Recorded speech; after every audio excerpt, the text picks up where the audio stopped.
Hello, I'm Paul Beckwith, and I want to discuss a paper that has come out just recently. The title is Light Absorption Enhancement of Black Carbon in a Pyrocumulonimbus Cloud. So we're getting this phenomena with stronger and stronger wildfires occurring, and that's creating, of course, lots of hot air. These fires creating a lot of convective uplift because the hot air is lighter than colder air, so it rises up. And in the case of very large wildfires, it's rising up and going right into the lower stratosphere. It's in the upper troposphere, lower stratosphere. So it's changing the chemistry there, and of course any black particles absorb sunlight and cause heating. So it contributes to as a positive feedback and accelerating feedback to climate change. You know, as we get more heat waves and droughts and dryness of vegetation, and then wildfires creating these convective uplifts, we get this pyrocumulonimbus cloud phenomena. And once these basically soot particles from the fires enter into the stratosphere, the upper atmosphere above the troposphere where all weather occurs, these particles can stay there for many, many months because they just descend because of gravity, and because they're so small and there's air movements, it takes them a long time to do that. They're not in the troposphere, so they're not rained out within a week. So let's talk about the details of this phenomena, because we're getting more and more of these intense wildfires around the planet. So let's do some background before we get into this paper. And here's Google Images on Pyrocumulonimbus Clouds. So you can see, you know, there's fires, there's strong uplift. You know, because of the uplift, it sucks other air colder in. You get this inferno, and you get this huge smoke plume, which is rising and cooling. And you get this massive cloud. It's like a cumulonimbus thundercloud, but it's generated from the uplift of heat from the wildfire. So there's all of these images that you can see of these massive cloud effects. They're easy to spot from satellites, etc. You know, here's some of these pyrocumulonimbus clouds from California wildfires, right? So you get a very, very strong updraft.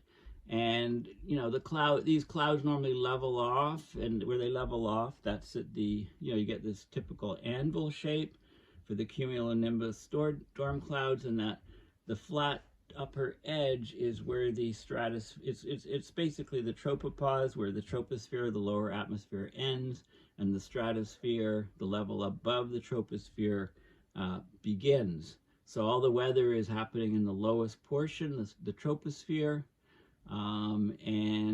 It's hard to get through that barrier to the stratosphere because the temperature is constant, so you tend to lose lift. So we're getting this type of phenomena more and more often.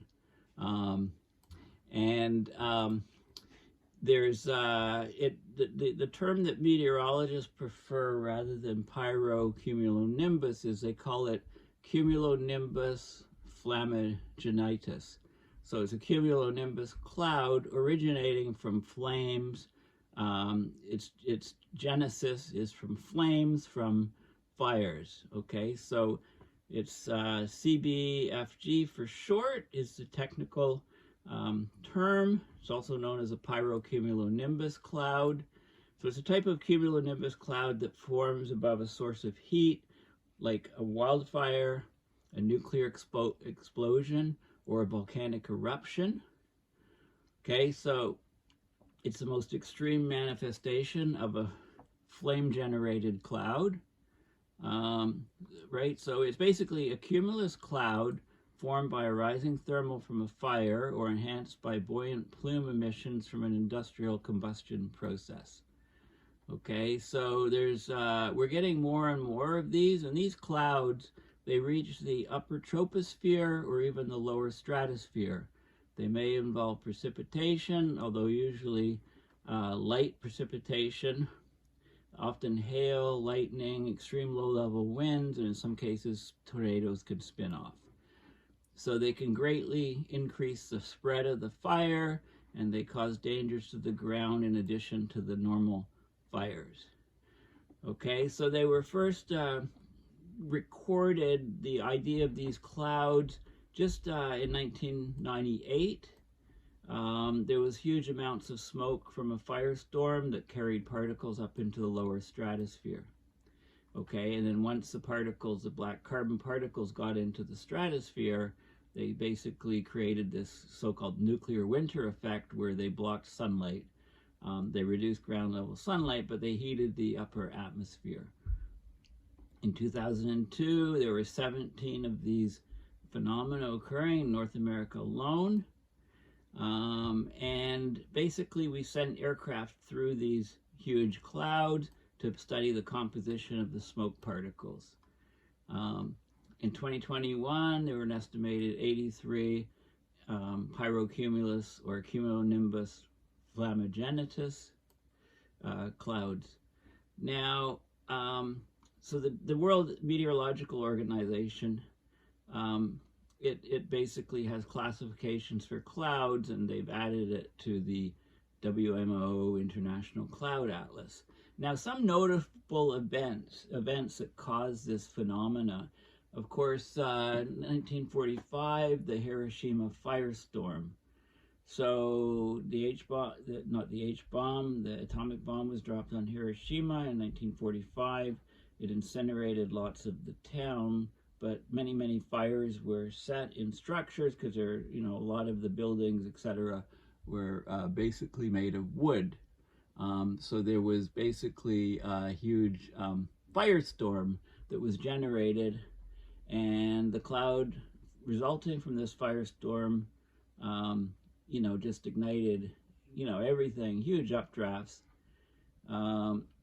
killing some 70,000 to 80,000 people, which is around 30% of the population of Hiroshima at the time, were killed by the blast and the firestorm. I think just as many people were killed by the firestorm. Anyway, it generated this huge cloud phenomena that brought particles, incineration particles, were up into the stratosphere. Of course, massive volcanoes do the same thing. So 1991 Pinatubo volcanic thunderstorms, huge eruptions, huge amounts of heat can generate these clouds, and you can, they have similar features in that they inject particles high into the atmosphere, and of course they're climate modifiers, because if enough particles are injected into the atmosphere, then it can cool the globe for several years afterwards. 2003 Canberra firestorm in Australia generated a series of these pyrocumulus clouds. There was a large fire tornado that was generated, rated F3 on the Fujita scale. It's the first confirmed violent fire tornado. I mean, EF3 is a big tornado. 2009, Black Saturday, Australia. Big fires, huge cost to people. It generated these pyrocumulonimbus clouds, some of reaching heights of 15 kilometers and generating a large amount of lightning, because you get all these particles generated and there's friction between the particles, so you get charge separation, can generate lightning. Again, Australia, 2019 Black Summer, these fire tornadoes, the altitude up to 16 kilometers,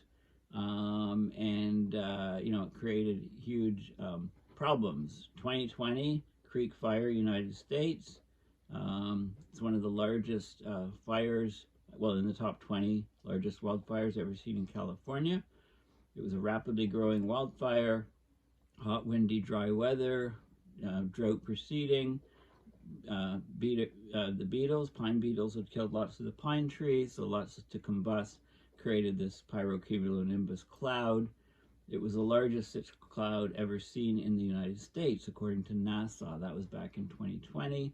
And then a year later, British Columbia firestorm occurred, many lightning strikes, and that was associated with Canada's highest ever recorded temperature of 49.6 Celsius in Lytton, British Columbia. And wildfires went through the town, and there were firenadoes coming from it, etc. A book just came out on the Lytton, British Columbia fire, Bootleg Fire, another big fire, and the Hungatonga eruption in 2022. It created a 36-mile high Cumulonimbus Flammagenitus Cloud with vigorous lightning activity. So these things have been around for a while, but their genesis from wildfires is a newer phenomena that hasn't been around for so long. This is a good article on the Flammagenitus Clouds, clouds that are generated basically from the flames from fires. It's just another term for these pyrocumulus clouds. And how they form, intense heating on the surface, updraft, forming these clouds, and if the updraft is strong enough and powerful enough and over a wide enough area, it can send ash particles up into the, right up into the stratosphere. Lightning can produce lightning, as I mentioned, and they're often grayish in color because of the ash and smoke associated with the fire. Okay, they can actually help or hinder a fire. Sometimes the moisture from the air condenses in the cloud and falls as rain, and then it self-extinguishes the fire. Okay, but generally that doesn't happen. Generally it tends to grow with time. We also get these fire whirls, or fire devils they're called, rapid uplift, and you get the, flames spinning around in the vortex. So you can call them fire tornadoes or firenadoes or fire swirls or fire twisters, but that's a bit of a different phenomena. Most of the largest fire whirls, they come from wildfires or spawn from wildfires. They're usually 10 to 50 meters, 33 to 164 feet tall, a few meters wide. They last only a few minutes in general, but they're, a horrifying thing to see. Here's some examples. There's some examples from history. Here's a good picture of one right here, a person standing in the foreground to give you a sense of perspective. Okay, so that's another thing. And of course, Firenado, I haven't seen this, a 2023 movie, Firenado, from Hollywood, basically. Here's the perception. Okay, so I thought I'd throw that in. Okay, so let's talk about this paper and what it shows. So it says basically Pyrocumulonimbus firestorm systems, they've been shown to inject significant amounts of black carbon, BC, to the stratosphere. Once it's in the stratosphere, there's a residence time of several months, right? Similar to the idea of volcanic eruptions putting stuff up into the stratosphere. The injected black carbon, of course, it absorbs sunlight, being black, it warms the local air. If it's in the stratosphere, it warms the local stratospheric air. So that changes the transport and spatial distribution of both ozone and water vapor in the stratosphere. Now, there's something specific about these black carbon particles residing in the smoke of these pyrocumulonimbus clouds. And that is that they have a thick surface coating made of condensed organic matter surrounding the black core, if you like. And most of these organic matter particles, they say that they're non-refractory. Think of refractory materials as ceramics or glass, right? Very hard surfaces, shiny, right? Would reflect a lot of light. Well, these are softer organic coatings that are more like gelatin, or, much softer, but they act as lenses. A lot of them transmit light, so they act as lenses. So the sunlight comes and hits them, and it's focused onto the black core at the center by the surrounding coating, just like a lens, an optical lens. So the black carbon absorption of light is enhanced by the coatings on these particles, The absorption enhancement factor, enhancement absorption, basically, for Pyrocumulonimbus black carbon, it's not well constrained, but it can be up to, I believe, a factor of 2. Okay, so the actual fact that, so these actually black carbon particles from wildfires are more effective at absorbing solar radiation and therefore heating the surrounding air than would normal aerosol particles be. Okay, so this is a very significant fact. It's a very strong feedback from wildfires to enhancing the temperature rise, you know, where the particles end up being lofted to.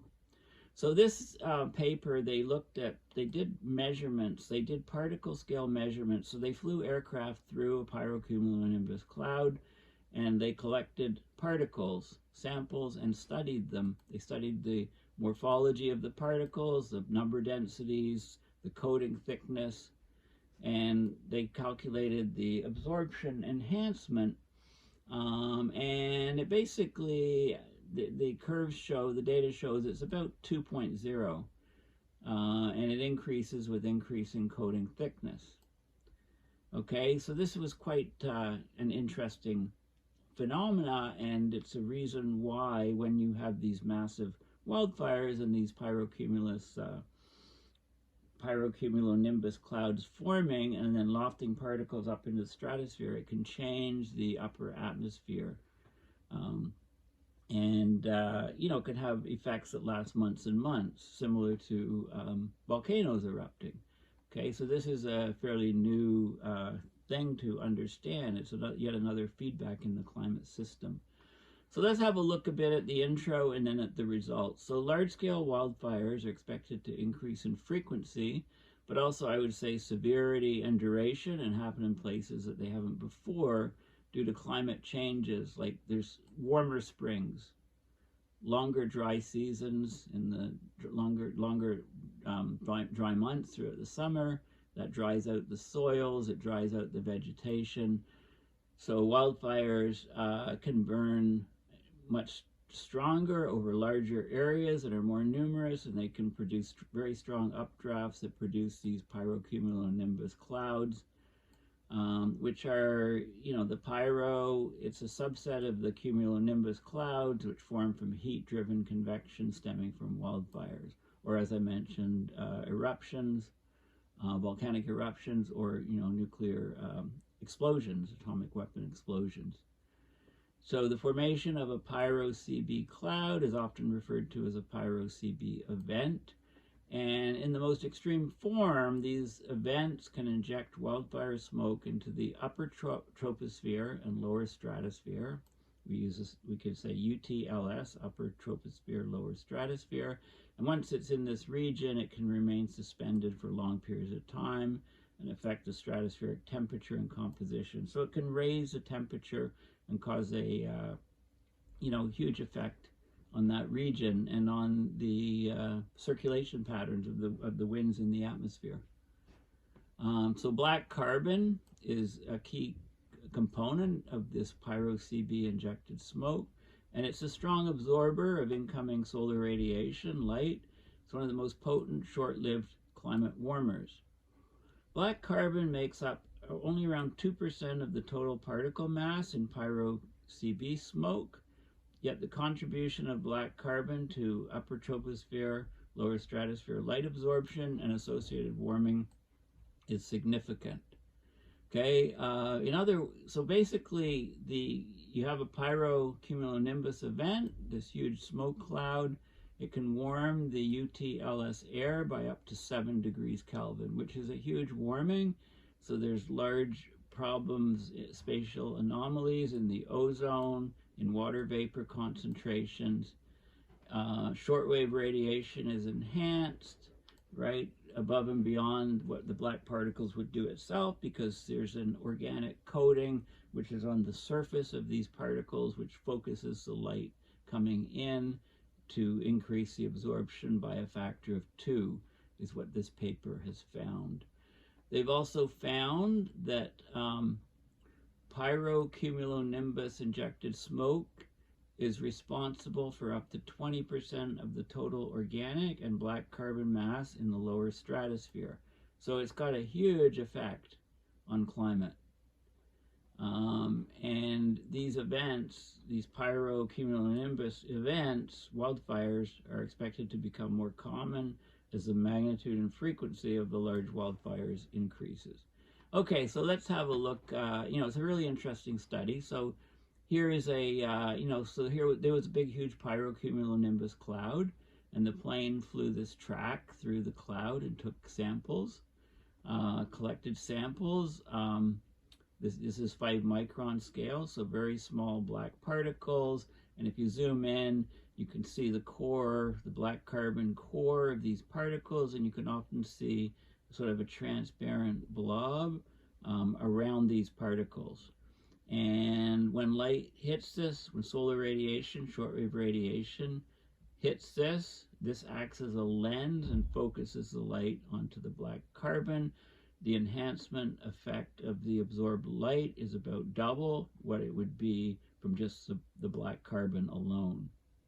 Here's one without the lens, and these ones have all of this, sort of coating on the edge. So it's really fascinating study. So this is the some characteristics of the black carbon core diameter. So this is what you get typically. This is in nanometers. So this is typically the core diameter of the black carbon if it's generated in an urban environment, like from cities. If you generate it from wildfires, then the diameter is slightly larger. This is a probability distribution. And if you generate it from the pyrocumulonimbus clouds, it's similar, it's sort of a subset of wildfires. So not all wildfires will generate the particles. They don't have enough convection to bring them up into the stratosphere. This is the RBC, which is what this is it's dimensionless, no units. It's the ratio of the basically it's the mass ratio of the coating around the black carbon particle divided by the mass of the black carbon. So basically, the urban black carbon doesn't have the organic material around the edge, right? And it's got this is a sort of a typical scale, and so the coating on the outside versus the black carbon is very, very small, if any. And when there's a wildfire, you get this organic material produced. If you get a pyrocumulonimbus cloud, then you get a huge distribution here. You get huge enhancement of the mass of the black carbon particle. And you can actually see it here. I mean, here's a very small core and a very large organic material outer coating, which focuses the light like a lens, like I say, increasing the effect of the black carbon on the planet, on the climate. So here's some results. This is the lensing-induced absorption enhancement in the pyroCb cloud. So this is the urban case. You don't get much of an enhancement, okay, but you can get some organic material on the outside of the black carbon, increasing the absorption effect. When you get wildfires, you do get more organic material coating the black carbon. When you get pyrocumulonimbus clouds, that means the wildfire is really intense, and it's intense enough to create a lot of this organic material, which can then coat the particles. So you get an enhancement factor that kind of levels off at about 2. So the amount of shortwave solar radiation from the sun that's absorbed by these black carbon particles is increased by a factor of 2 over just the plain black carbon particles themselves. So this is a very significant result. This shows you the urban situation where you've got black carbon and a very small, very thin transparent layer. This is a case with a wildfire plume, sort of not a super strong wildfire plume. You get a organic coating on the outside, And when you have a really intense firestorm that creates these pyrocumulonimbus clouds, the black carbon center is smaller and the organic material layer is much larger, so the light comes in, it's focused by this transparent material onto the black carbon, enhancing the solar absorption by a factor of 2, meaning that the upper troposphere and the lower stratosphere warms much greater than it would otherwise, and that can disrupt things like polar vortices, etc., etc. It has a huge feedback effect on the climate system.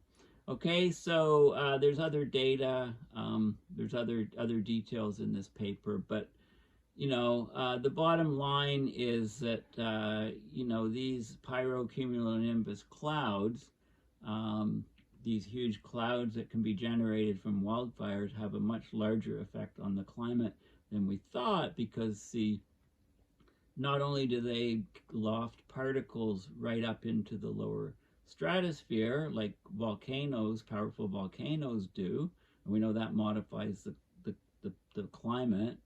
We're getting more and more of these pyrocumulonimbus fires around the planet that are exacerbated by climate change, and they're feeding back and they're changing the, you know, they generate the black carbon, which can absorb more solar radiation, heating the upper atmosphere more, but it can also, if it gets up into the stratosphere, then it can actually, it absorbs so much solar radiation and it heats the stratosphere, but it means that there's less solar radiation getting from the sun through the stratosphere to the troposphere and to the ground. So, you know, it can get that cooling effect too. So the dynamics, you know, can be changing. It's you know, it adds complexity into the, you know, into the whole situation. And it does have a big impact on water vapor in the upper atmosphere, and also on the ozone concentrations in the upper atmosphere. So this is a very fascinating paper. Of course, my background is in laser optics originally, and laser physics, and the fact that these particles, these black carbon conglomerates from huge wildfires, you know, can actually create organic material which acts as a lens to focus light on the black carbon particles. So it ties right into the optics part. So I thought this paper was extremely fascinating, and I highly recommend that you you know, have a read through the paper. It's open source. I'll put a link in the comments section. Okay, well, thank you for listening. Please go to my website, paulbeckwith.net, and donate to my PayPal to support my research and videos. And you can see I've got a huge number of tabs on my computer here. It might be off the top of the video. I don't know if you can see them or not. But anyway, I've got a huge number of tabs. So I have been doing a lot of reading, and I have a lot of videos in the pipeline. So just thought I'd let you know. Okay, well, thanks again for listening, and I'll be back soon with more fascinating climate science stuff. Thanks again. Bye for now.